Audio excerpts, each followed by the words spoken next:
इस कहानी की शुरुआत से ही हमें ह्यूमंस और म्यूटेंट्स के बारे में दिखाया जाता है। म्यूटेंट्स वो लोग होते हैं जिनके जीन्स म्यूटेट हो गए।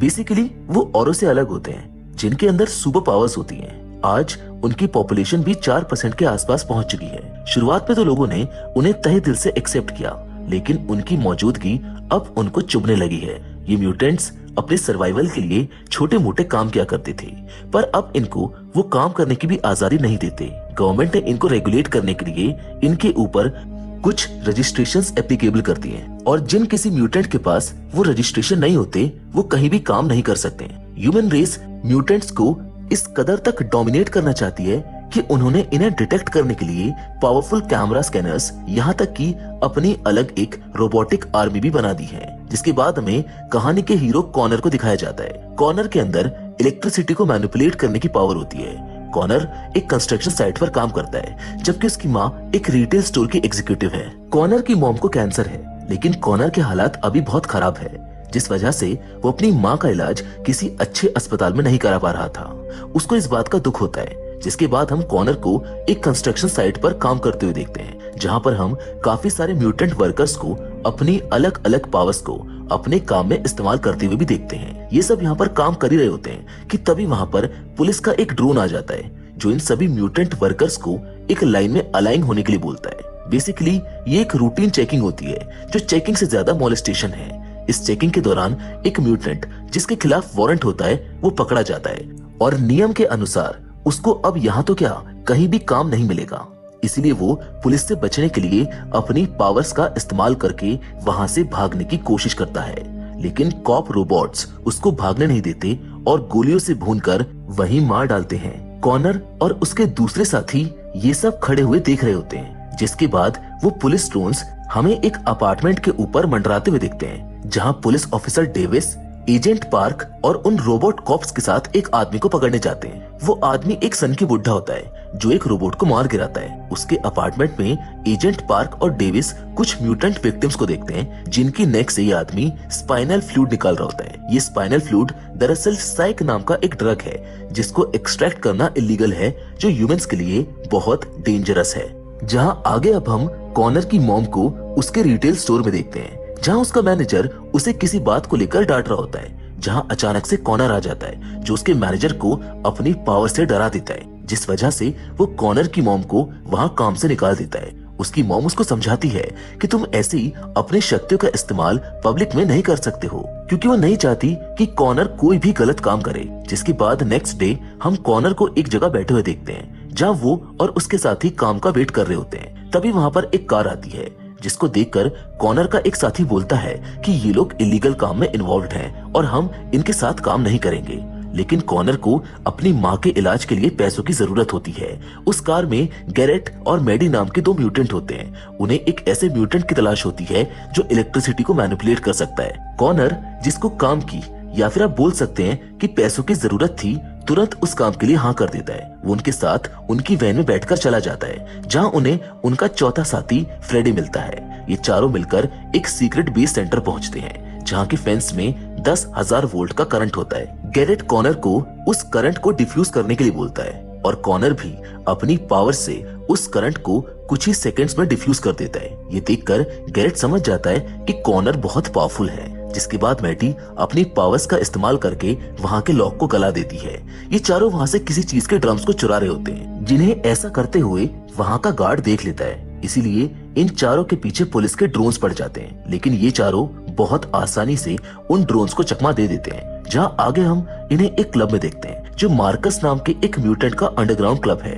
अंडरग्राउंड यहाँ पर मैंने इसलिए इस्तेमाल किया क्योंकि इस क्लब में सारी इलीगल एक्टिविटीज की जाती हैं। मार्कस एक ऐसा म्यूटेंट है जो किसी का भी माइंड रीड कर सकता है। वो गैरेट को बोलता है कि मैं तुमको अभी इस जॉब के लिए पे नहीं कर सकता हूँ, लेकिन हमें पैसों की जरूरत है, इसलिए एक काम आया है जिसमें हमको एक बैंक को लूटना होगा। उधर ही मार्कस कॉनर से भी मिलता है, जिसका वो माइंड रीड करता है। मार्कस को भी पता चल जाता है कि कॉनर बहुत स्ट्रॉन्ग है, जिसके बाद वो उसको अपनी एक साथी के साथ बाहर भेज देता है। उस लड़की का नाम निया होता है, जो थोड़ी सी वियर्ड होती है। देखने से ऐसा लगता है जैसे उसे किसी चीज की एडिक्शन है, और वो चीज या फिर कोई ड्रग मार्कस के पास है। इसलिए मार्कस जो बोलता है निया को वो करना पड़ता है। जिसके बाद गैरेट कॉनर को पे करके उसे घर पे ड्रॉप कर देता है। वो उसको बोलता है कि हमें एक और काम साथ में करना होगा और जितना तुमने आज कमाया है इस काम में उससे कई ज्यादा गुना पैसे कमाओगे। कॉनर, जिसको अपनी माँ के इलाज के लिए पैसों की जरूरत है, ये सुनते ही सोच में पड़ जाता है और नेक्स्ट डे वो गैरेट के इस ऑफर को एक्सेप्ट कर लेता है। उधर एजेंट पार्क और डेविस को भी ये पता चल जाता है कि गैरेट के गैंग में किसी इलेक्ट्रिक पावर वाले की एंट्री हुई है जो बहुत स्ट्रॉन्ग है। जिसके बाद हम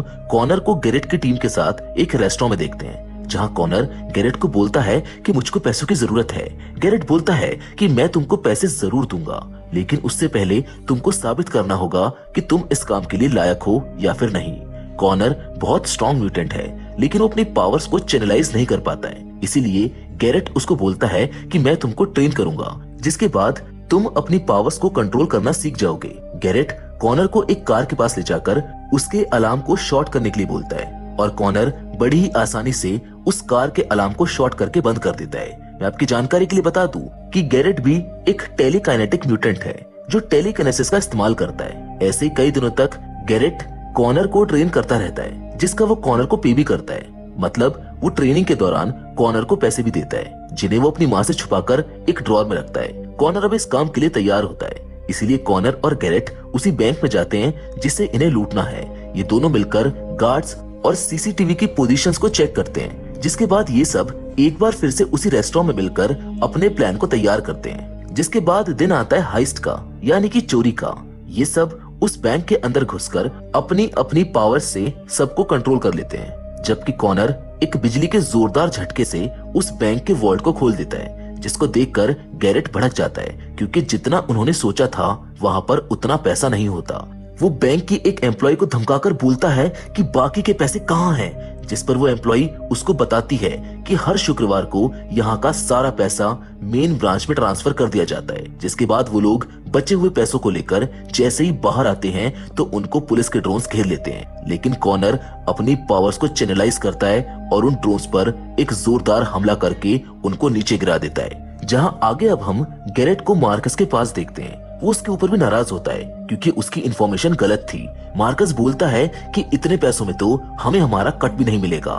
मार्कस बोलता है कि मैं कार्टेल से बात करने की कोशिश करता हूँ। अब ये लोग यहाँ पर बात कर ही रहे होते हैं कि तभी कॉनर देखता है कि एक औरत मार्कस को मारने के लिए आ रही है, जिसको देखते ही वो तुरंत बीच में आ जाता है, लेकिन वो औरत चाकू से उसके ऊपर हमला करके उसको घायल कर देती है। पर तभी मार्कस का बॉडीगार्ड, जिसका नाम रायनो है, उस औरत को मार गिराता है। कॉनर अपने घाव को साफ कर रहा होता है, जहाँ पर निया आ जाती है, जो एज यूजुअल वियर्ड सी लग रही होती है। वो ड्रग्स के नशे में होती है, जो कॉनर के घाव को हील कर देती है। निया एक हीलर है, जिसको देखकर कॉनर उससे पूछता है कि तुम मार्कस के पास क्यों रहती हो, वो बहुत खतरनाक है। लेकिन वो बिना कॉनर को जवाब दिए वहाँ से चली जाती है। जिसके बाद हम देखते हैं कि कॉनर अब वापस अपने घर आ गया है, जहाँ उसकी मॉम को उसके जमा किए हुए सारे पैसे मिल जाते हैं। वो बोलती है कि मैं जानती हूँ कि तुम कोई गलत काम कर रहे हो, जिस पर कॉनर उनको बोलता है कि मैं आपको मरते हुए नहीं देख सकता। वो दोनों बात कर ही रहे होते हैं कि तभी कॉनर की मॉम बेहोश हो जाती है। कॉनर उनको अस्पताल लेकर जाता है, जहाँ डॉक्टर उसको बताते हैं कि उनकी म्यूटेंट पावर्स ही उनकी बॉडी में कैंसर को फैला रही है।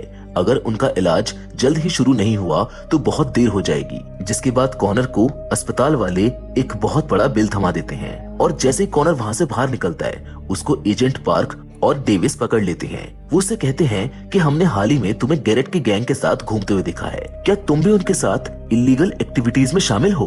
कॉनर जानता था कि वो यहाँ पर सच नहीं बोल सकता है और ये लोग उसको फंसाने के लिए कुछ भी करने को तैयार हो जाएंगे। एजेंट पार्क कॉनर से कहता है कि हम जानते हैं कि तुम्हारी माँ बीमार है, अगर तुम हमारी मदद करोगे तो हम भी तुम्हारे साथ कोऑपरेट करेंगे। लेकिन कॉनर फिर भी उनको कुछ भी बताने से इनकार कर देता है, जिस पर डेविस उसको बोलता है कि अगले हफ्ते हम मार्कस के ठिकाने से पकड़ी हुई ड्रग्स को जलाने वाले हैं, जिसके बाद हम मार्कस की पूरी टीम को पकड़ लेंगे, फिर चाहकर भी हम तुम्हारी मदद नहीं कर पाएंगे।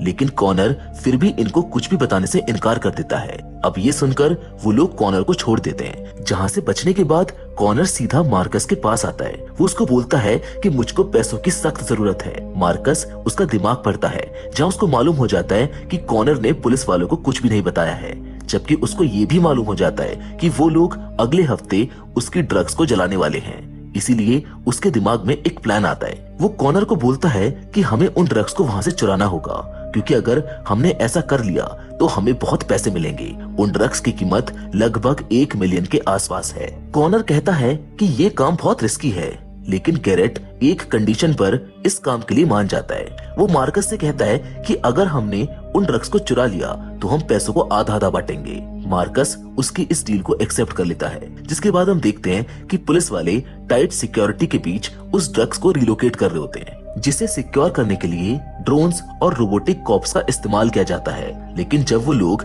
नो फ्लाइंग ड्रोन एरिया में पहुंचते हैं, फ्रेडी एक खराब ट्रक की मदद से उनकी वैन को डिस्ट्रैक्ट कर देता है, जहां आगे गैरेट और मार्कस की टीम उनका इंतजार कर रही होती है। कॉनर जोरदार झटके से पुलिस की वैन को खराब कर देता है, जबकि गैरेट अपनी पावर्स का इस्तेमाल करके रोबोटिक कॉप्स को मार गिराता है। जिसके बाद मैडी अपनी पावर का इस्तेमाल करती है और अंदर बैठे गार्ड से ड्रग्स का ब्रीफकेस छीन लेती है। अब ये लोग यहाँ से जा ही रहे होते हैं कि तभी राइनो, जो कि मार्कस का बॉडीगार्ड है, इन्हें डबल क्रॉस कर देता है, जो फ्रेडी और मैडी को गोली मारकर वहाँ से वैन लेकर भाग जाता है। कॉनर अपनी पावर का इस्तेमाल करके एक कार को चुरा लेता है, जिसमें वो और गैरेट घायल फ्रेडी को लेकर भाग जाते हैं। थोड़ी देर में वो पुलिस को चकमा दे देते हैं, लेकिन गोली लगने की वजह से फ्रेडी की मौत हो जाती है। गैरेट और कॉनर समझ चुके थे कि मार्कस ने उनको धोखा दिया है। उधर एजेंट पार्क और डेविस को उनका सीनियर इस इंसिडेंट की खबर दे देता है। डेविस पार्क को बोलता है कि हमें कॉनर को छोड़ना नहीं चाहिए था। उन्हें मालूम हो जाता है कि कॉनर ही वो इलेक्ट्रिक म्यूटेंट है जो मार्कस के लिए काम कर रहा है। एजेंट पार्क डेविस को बोलता है कि कॉनर कोई मुजरिम या फिर खूनी नहीं है। ऐसा लग रहा है जैसे पार्क को कॉनर से सहानुभूति हो, जिस पर उनका सीनियर उनको जल्द ही इन सबको पकड़ने को बोलता है। जिसके बाद हम एजेंट पार्क को अपनी बेटी के साथ एक पार्क में घूमते हुए देखते हैं। वो अपने पापा से पूछती है कि क्या म्यूटेंट्स बुरे होते हैं, जिस पर पार्क उसको समझाता है कि म्यूटेंट्स भी दूसरों की तरह ही नॉर्मल इंसान हैं, बस उनके अंदर कुछ खूबियां हैं जो उनको थोड़ा अलग बनाती है। यहाँ पर हमको पता चलता है कि पार्क की बेटी भी एक म्यूटेंट है और यही वजह है कि वो कॉनर के लिए थोड़ा सा कंसर्न्ड है। अब वो अपनी बेटी से बात कर ही रहा होता है कि तभी कॉनर का दोस्त आता है और उसको एक लेटर देकर चला जाता है। जिसके नेक्स्ट सीन में हम कॉनर और पार्क को एक क्लब में देखते हैं, जहाँ वो उसको बताता है कि उन पुलिस वालों को मैंने नहीं मारा था, उन्हें राइनो ने मारा है और मैं इस दलदल से निकलना चाहता हूँ और अब मैं तुम्हारी मदद करने के लिए भी तैयार हूँ। इसलिए वो उन्हें मार्कस के अड्डे का पता बता देता है। एजेंट पार्क पूरी पुलिस फोर्स को लेकर उसके अड्डे पर अटैक कर देता है, जहां पुलिस को आता देख मार्कस और राइनो ड्रग्स के ब्रीफकेस को लेकर वहां से भाग जाते हैं, जिन्हें कॉनर और गैरेट पकड़ लेते हैं। राइनो, कॉनर और गैरेट में सीरियस फाइट होती है। गैरेट और कॉनर दोनों अपनी पावर का फुल पोटेंशियल पर इस्तेमाल करते हैं और एंड में राइनो को मार देते हैं, जबकि उधर निया ने भी मार्कस को पकड़ लिया था। मार्कस निया को बोलता है कि तुमको मुझको ठीक करना होगा, लेकिन तभी गैरेट वहां पर आ जाता है और मार्कस से अपने दोस्तों की मौत का बदला ले लेता है। वो मार्कस को मार डालता है, जिसके बाद कॉनर निया से बोलता है कि तुमको मेरी मॉम को भी हील करना होगा, लेकिन तभी निया उसको अपने हाथ पर वो कट दिखाती है जो कॉनर को लगा था, जिसका मतलब ये है कि वो किसी को भी हील नहीं कर सकती, बल्कि वो उनकी बीमारी या घाव को अपनी बॉडी पर ट्रांसफर कर लेती है। लेकिन कॉनर फिर भी उसको अपनी मॉम को ठीक करने के लिए बोलता है। निया उसकी मॉम का कैंसर अपनी बॉडी के अंदर लेने की कोशिश करती है, जिससे उसको बहुत तकलीफ होती है और उसको इतनी तकलीफ में देखकर कॉनर फाइनली उसको ऐसा करने से मना कर देता है। कॉनर की मॉम उसको समझाती है कि जो इस दुनिया में आता है उसको एक ना एक दिन जाना जरूर पड़ता है। जिसके बाद एंड में हमें कॉनर को उसकी मॉम की ग्रेव के पास दिखाया जाता है, जिसका मतलब ये है कि उसकी मॉम अब इस दुनिया में नहीं रही। जबकि उधर हम गैरेट को भी कार्टेल लीडर से बात करते हुए देखते हैं, जो उसको बोल रहा होता है कि अब से मार्कस की जगह आपके साथ काम मैं करूंगा। जिसके साथ ये फिल्म यहीं पर खत्म हो जाती है। हम उम्मीद करते हैं कि ये फैंटेसी मूवी आपको पसंद आई होगी। बाकी आप हमें कमेंट करके भी बता सकते हैं कि इस मूवी का कौन सा मोमेंट आपको सबसे ज्यादा पसंद आया। हमें आपके कमेंट का इंतजार रहेगा, क्योंकि फिलहाल तो आज के वीडियो में बस इतना ही, लेकिन हम फिर से जरूर मिलेंगे और वो भी एक और नई इंटरेस्टिंग कहानी के साथ। पर हमेशा की तरह तब तक के लिए धन्यवाद।